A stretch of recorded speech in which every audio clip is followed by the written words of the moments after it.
Hello dear students, कैसे हैं आप लोग। उम्मीद करते हैं अच्छे होंगे। स्वागत है आपका आपके YouTube channel target with Ramakant में।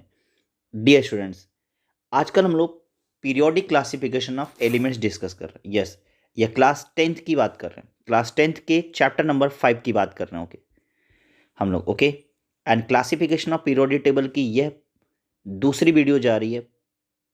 पहली वाली वीडियो में हम लोगों ने मल्टीपल चॉइस के क्वेश्चन डिस्कस किए थे। जैसा कि आपकी वीडियो में देख पा रहे हैं आप, ये हम अनसॉल्व के क्वेश्चन पेपर सॉल्व कर रहे हैं। ओके, और पिछले 10 साल से जो भी क्वेश्चंस आ रहे हैं उनको हम लोग क्या कर रहे हैं, सॉल्व कर रहे हैं। ओके, तो ये वीडियो आपके लिए बहुत ज़्यादा इंपॉर्टेंट होगी। और अगर आप इन सारे क्वेश्चंस को सॉल्व करके जाएंगे तो एग्ज़ाम टाइम में आप अपने आप को क्या करेंगे, कॉन्फिडेंट फील करेंगे। और ना सिर्फ एग्ज़ाम टाइम में, ड्यूरिंग द एग्ज़ाम आप जब क्वेश्चन पेपर सॉल्व कर रहे होंगे तो हूबहू सारे क्वेश्चंस क्या करेंगे, आपको एज यूजुअल एग्ज़ाम में इस चैप्टर से आपको क्या मिलेंगे, मिल जाएंगे। ओके, तो उम्मीद करते हैं आपको समझ में आया होगा। वीडियो पूरा देखिएगा, क्वेश्चंस देखिएगा कि किस पैटर्न पे और किस तरह के क्वेश्चन पूछे गए हैं। ये वीडियो आपको बहुत ज़्यादा हेल्प करेगी। और हाँ, अगर आपने पहला वाला पार्ट यानी कि पार्ट नंबर फर्स्ट अगर आपने नहीं देखा है तो प्लीज़ उसको देखिएगा। 21 या 25 मल्टीपल चॉइस के क्वेश्चंस मैंने कराए हुए हैं। अच्छा, उसकी खास बात क्या है कि 25 या 21 या 25 क्वेश्चंस हैं जिसमें आपको मैंने एक्सप्लेनेशन सहित सारी बातें अच्छे से क्या की हुई हैं, समझाई हुई हैं। तो अगर आपने नहीं देखी है तो प्लीज़ उसे देखिए और इस वीडियो को यहाँ से कंटिन्यू करिए। अगर अब तक आपने चैनल को सब्सक्राइब नहीं किया तो प्लीज़ सब्सक्राइब करिए। क्यों? क्योंकि इस चैप्टर से रिलेटेड जितने भी एग्जाम में क्वेश्चंस आए हैं मैं सारे के सारे सॉल्व कराऊंगा। और ना सिर्फ इसी चैप्टर के बल्कि इसके अगले चैप्टर या इसके पीछे के जितने भी चैप्टर्स होंगे वो सारे के सारे हम लोग क्या करेंगे, वन बाई वन सारी चीज़ें डिस्कस करेंगे जो एग्जाम में आए हुए क्वेश्चंस हैं। ओके, तो चलिए शुरू करते हैं। तो चलिए, सबसे पहले हम लोगों ने बताया मैंने कि इससे पहले हमने मल्टीपल चॉइस के क्वेश्चन यानी कि MCQ के क्वेश्चंस हमने क्या कराए हैं, सॉल्व कराए हैं। और MCQ जो क्वेश्चन होते हैं वह 1 मार्क्स के होते हैं। कितने मार्क्स के होते हैं? वे 1 मार्क्स के होते हैं।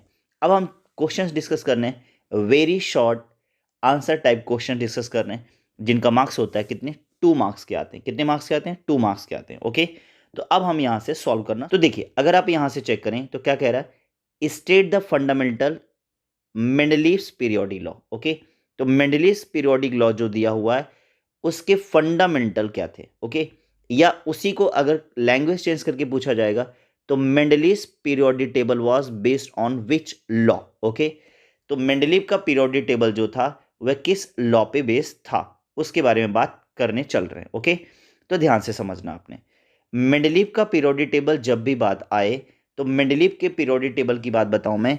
मेंडलीव का पीरियोडिक टेबल जो था वह एटॉमिक एटॉमिक वेट, ध्यान से समझिएगा ये बड़ा इंपॉर्टेंट है, एटॉमिक वेट या मास। ओके, वेट को आप क्या बोल सकते हैं, मास भी बोल सकते हैं। Okay, atomic mass. ओके, तो इसको मैं ब्रैकेट में बंद कर दे रहा हूं।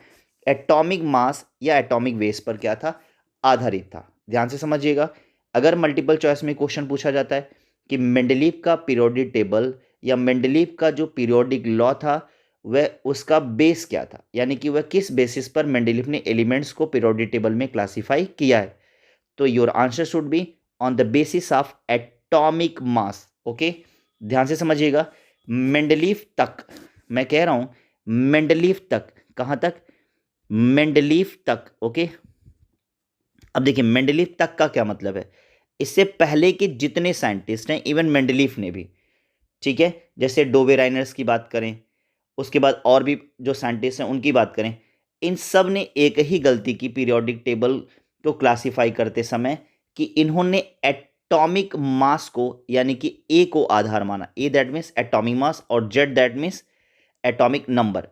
इन सारे के सारे साइंटिस्ट ने क्या किया था, इन सारे साइंटिस्ट ने एक ही गलती की थी कि एलिमेंट्स को क्लासिफाई करने के लिए इन्होंने एटॉमिक मास को क्या बनाया था, बेस बना था। और इन्होंने बोला कि एलिमेंट्स को उनके एटॉमिक नंबर के इंक्रीजिंग ऑर्डर में क्या करते जाएं, रखते जाएं, हमें एक सीरीज मिलती चली जाएगी और इस तरह से एलिमेंट क्लासिफाई हो जाएंगे। और ये इनकी सबसे बड़ी गलती थी। ओके, अच्छा, फिलहाल यहाँ गलती और गलत और सही की बात नहीं की जा रही है, यहाँ सिर्फ इनका एक सिंपल सा क्वेश्चन है, state the fundamental periodic law या Mendeleev's periodic law was based on which law. तो बस आपको एक सिंपल सा आंसर करना है और वो क्या है, the physical and chemical properties of the elements are the periodic function of their atomic weight. Check करिएगा, ऑफ दियर एटॉमिक वेट यानी कि मास। ओके, ध्यान से समझिएगा, किसी भी एलिमेंट का ध्यान से देखिएगा, किसी भी एलिमेंट को क्लासिफाई करने के लिए बोला गया एटॉमिक मास के बेसिस पर उनको क्या किया जाता है, क्लासिफाई किया जा सकता है। तो the physical and chemical properties of the element are the periodic function of their atomic weight over और मास। ओके, आगे देखिएगा क्या कहा जा रहा है, if elements are arranged increasing order of atomic weight then some properties element will repeated। Okay, ये था मेंडलीव का पीरियोडिक लॉ। ओके, तो यहां से आप इसको अच्छे से कर लीजिएगा और अगर आप इतना लिखते हैं तो इसके लिए आपको मिलेंगे कितने, 2 मार्क्स। ओके, चलिए मेन चीज आपका वही है, एटॉमिक मास याद रखिएगा। ओके, नेक्स्ट क्वेश्चन पूछा जाता है। चलिए नेक्स्ट क्वेश्चन डिस्कस करते हैं, देखिए कितना अच्छा है। कह रहा है state the modern periodic law. Okay, देखिए सबसे पहली बात बता दूं, मॉडर्न पीरियोडिक लॉ की बात करते हैं तो मॉडर्न पीरियोडिक लॉ जो है गिवन बाय मोजले। किसने दिया था, मोजले ने दिया था, और भी साइंटिस्ट हैं बट मोजले का नाम ज्यादा आता है। अच्छा, अगर आप देखें तो इसका क्वेश्चन देखिए कब पूछा गया, 2013 में पूछा गया, 16 में पूछा गया और 19 में पूछा गया। ओके, तो कोई जो नहीं है, 2021 में भी क्वेश्चन रिपीट हो सकता है। ओके, देखिए इसके लिए आपको बहुत ज़्यादा दिमाग नहीं लगाना है, करना क्या है, देखिए मेंडलीव का अगर हम बात करते हैं, मेंडलीव तक मैंने बताया कि एटॉमिक मास को आधार माना गया था, बट जैसे ही मॉडर्न पीरियोडिक लॉ की बात करेंगे तो मॉडर्न पीरियोडिक लॉ में एलिमेंट्स को जेड यानी कि एटॉमिक नंबर, कौन सा number, atomic number. Okay, atomic number के बेसिस पर क्या किया गया, क्लासिफाई किया गया। ओके, और बताया गया कि एलिमेंट्स को उनके एटॉमिक नंबर के इंक्रीजिंग ऑर्डर में रखने पर एलिमेंट का एक सीरीज मिलेगा। ओके, तो चेक करते हैं क्या था, यहां से आप देख सकते हैं, state the modern periodic law, the physical and chemical properties of elements are the periodic function. कौन सा फंक्शन, द पीरियोडिक फंक्शन। देखिए वही चीजें हैं, the physical and chemical properties of the elements are the periodic function of their, ध्यान से देखिएगा, यहां से क्या बोलने की कोशिश की जा रही है, ऑफ दियर एटॉमिक वेट और मास, और सेम यहां आ जाएगा periodic function of their atomic number. Okay, दोनों में डिफरेंस आया, बाकी कोई डिफरेंस नहीं है। If the elements are arrange in order to their atomic number, उन्होंने क्या बोला था, एटॉमिक मास, इन्होंने क्या बोला, atomic number. Okay, atomic number, then same properties of the element repeated, then the same properties of the element repeated. Okay, तो अगर कभी पूछा जाए कि मेंडलीव के पीरियोडिक लॉ और मॉडर्न पीरियोडिक लॉ में बेसिक डिफरेंस क्या है, तो बाकी सारी चीज़ें सेम है, बस जहां पर इन्होंने एटॉमिक वेट यूज़ किया है, इन्होंने एटॉमिक नंबर यूज़ किया, हो गया, दिमाग में आ गया। चलिए नेक्स्ट क्वेश्चन डिस्कस करना शुरू करते हैं।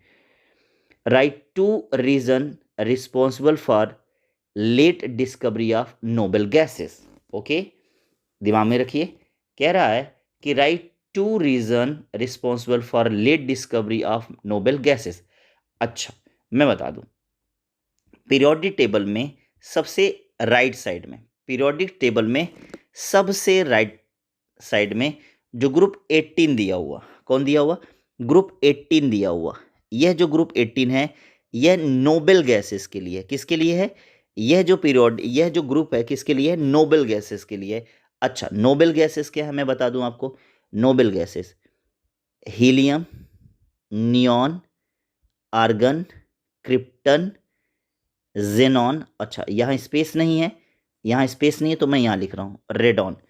These are noble gases. Okay, these are noble gases, और इन नोबेल गैसेस को पीरियोडिक टेबल में सबसे राइट में क्या किया गया, रखा गया है। अच्छा, नोबल गैसेस की खास बात क्या होती है? नोबल गैसेस की खास बात ये होती है कि नोबल गैसेस जो होते हैं यह स्टेबल होते हैं। क्या होते हैं? स्टेबल होते हैं। क्यों? क्योंकि इनके ऑक्टेट क्या होते हैं? कंप्लीट होते हैं। इनके ऑक्टेट क्या होते हैं? कंप्लीट होते हैं। याद रखेंगे आप, इसलिए क्या होते हैं? स्टेबल होते हैं। अच्छा, इतनी बातें आपने नोबल गैसेस से रिलेटेड जान ली है। अब आइए मुद्दे की बात करते हैं। क्वेश्चन क्या पूछा गया है? सीधा से इन्होंने क्वेश्चन पूछा है कि write two reason responsible for late discovery of noble gases. तो पहली बात बताया गया, they are very less reactive. Okay, अच्छा, why they are less reactive? क्यों लेस रिएक्टिव होती हैं? तो the reason is that they have complete octet. Okay, इनके ऑक्टेट कैसे होते हैं? ऑक्टेट क्या होते हैं? कंप्लीट होते हैं। इसलिए यह अपने ऊपर ना तो पॉजिटिव और ना तो निगेटिव चार्ज क्रिएट करते हैं। ओके, ना तो पॉजिटिव और ना तो निगेटिव चार्ज क्रिएट करते हैं, जिसकी वजह से ये क्या होता है? जिसकी वजह से ये रिएक्शन किसी की कंबाइनली किसी के साथ कंबाइंड नहीं होते हैं। तो अब ये बात आपको समझनी पड़ेगी। ओके, तो पहला क्या हो गया? They are very less reactive. उसके बाद they are less abundant in nature. Okay, ध्यान से देखिएगा, they are less abundant in nature. अच्छा, ध्यान से समझिएगा, मैं आपको एक काम की चीज़ बताता हूँ। जो नोबेल गैसेस हैं, कौन सी गैसेस? नोबेल गैसेस जो हैं, ओके, नोबेल गैसेस जो हैं ये एटमॉस्फेयर में पाई जाती हैं। कहाँ पाई जाती हैं? एटमॉस्फेयर में पाई जाती हैं। याद रखिएगा, नोबेल गैसेस कहाँ पाई जाती हैं? एटमॉस्फेयर में पाई जाती हैं। नोबेल गैसेस कहाँ पाई जाती हैं? नोबेल गैसेस एटमॉस्फेयर में पाई जाती हैं। अच्छा, एटमॉस्फेयर में कौन सी नोबेल गैस सबसे ज़्यादा पाई जाती है? तो याद रखिएगा, आर्गन। कौन सी नोबेल गैस सबसे ज़्यादा पाई जाती है? आर्गन। एटमॉस्फेयर में सबसे ज़्यादा पाई जाने वाली नोबेल गैस कौन सी है? Your answer should be atmosphere. Okay, अच्छा, ध्यान से समझिएगा। अगला question, helium, neon, argon, krypton, xenon और रेडॉन। ये देखिए, यहाँ स्पेस नहीं था इसलिए मैंने यहाँ लिखा हुआ। ठीक है, एक लाइन है, एक ग्रुप है इनका। तो helium, neon, argon, krypton, xenon और रेडॉन। ओके, अच्छा, मैं आपको बता दूं, मैंने बताया कि एटमॉस्फेयर में सबसे ज़्यादा कौन सी गैस पाई जाती है? आर्गन पाई जाती है। अच्छा, इन सब में अगर आपसे पूछा जाए कि इन सब नोबेल गैसेस में कौन सी नोबेल गैस ऐसी है जो एटमॉस्फेयर में नहीं पाई जाती है? चेक करिएगा, एटमॉस्फेयर में नहीं पाई जाती है। तो जो रेडॉन है यह एटमॉस्फेयर में नहीं पाई जाती है। कौन नहीं पाई जाती है?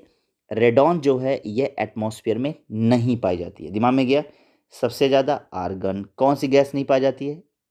रेडॉन एटमॉस्फेयर में नहीं पाई जाती है। अच्छा, एक क्वेश्चन और, एटमॉस्फेयर में नोबेल गैसेस का कुल परसेंटेज कितना है?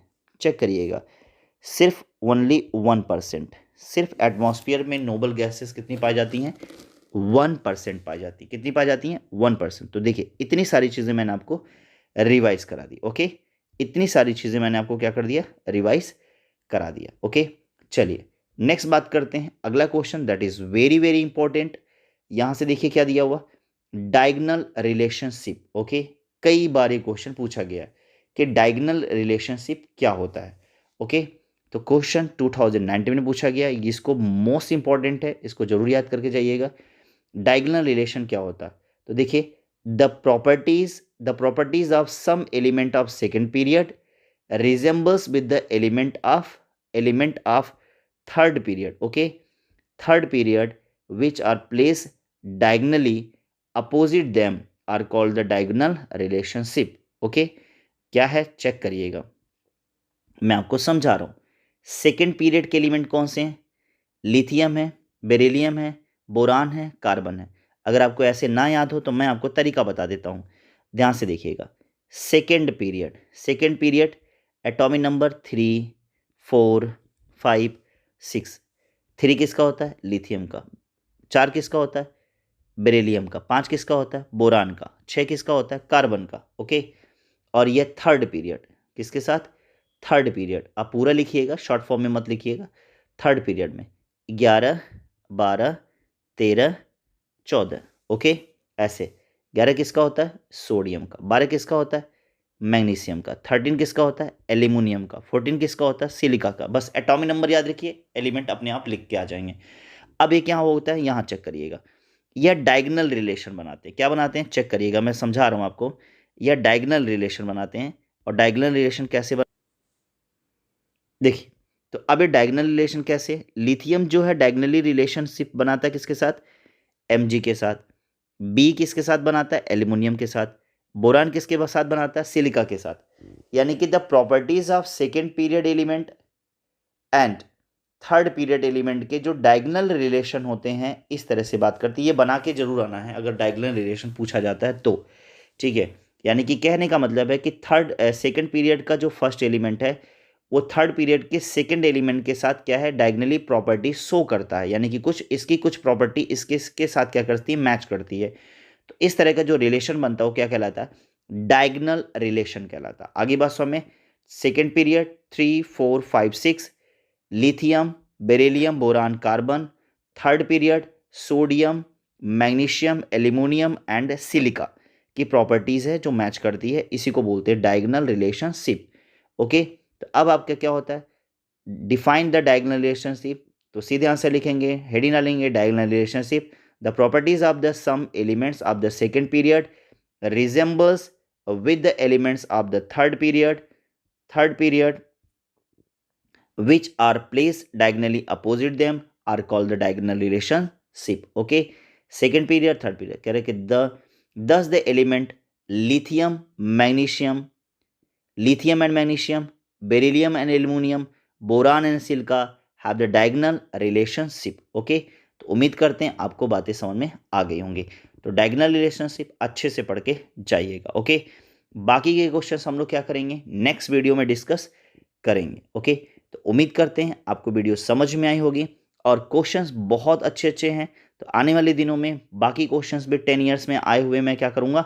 सॉल्व कराऊंगा। आप यहाँ से चीज़ों को क्या कर सकते हैं? देख सकते हैं कि हम वो सारे क्वेश्चन डिस्कस कर रहे हैं जो एग्जाम में लगातार क्या किए गए हैं? पूछे गए हैं। ओके, तो चलिए, थैंक यू सो मच, मिलते हैं नेक्स्ट वीडियो में। और हाँ, कमेंट करके बताइएगा कि आपको वीडियो कैसी लगी, कि आपको इसके आगे की क्वेश्चंस इसी तरह से कराए जाने चाहिए। अगर हाँ तो अच्छे अच्छे कमेंट रखिए। और उससे पहले अगर अब तक आपने वीडियो को लाइक नहीं किया तो प्लीज़ लाइक करिए। और हाँ, उससे ज़्यादा इंपॉर्टेंट ये है कि जैसे आपने पढ़ा है अपने बाकी फ्रेंड्स को भी क्या करिए? अपने बाकी सारे फ्रेंड्स को भी क्या करिए? सजेस्ट करिए कि वह भी क्या करें? चीज़ों को यहाँ से सीखें। Okay, thank you so much, मिलते हैं नेक्स्ट वीडियो में। तब तक के लिए पढ़ते रहिए और बढ़ते रहिए।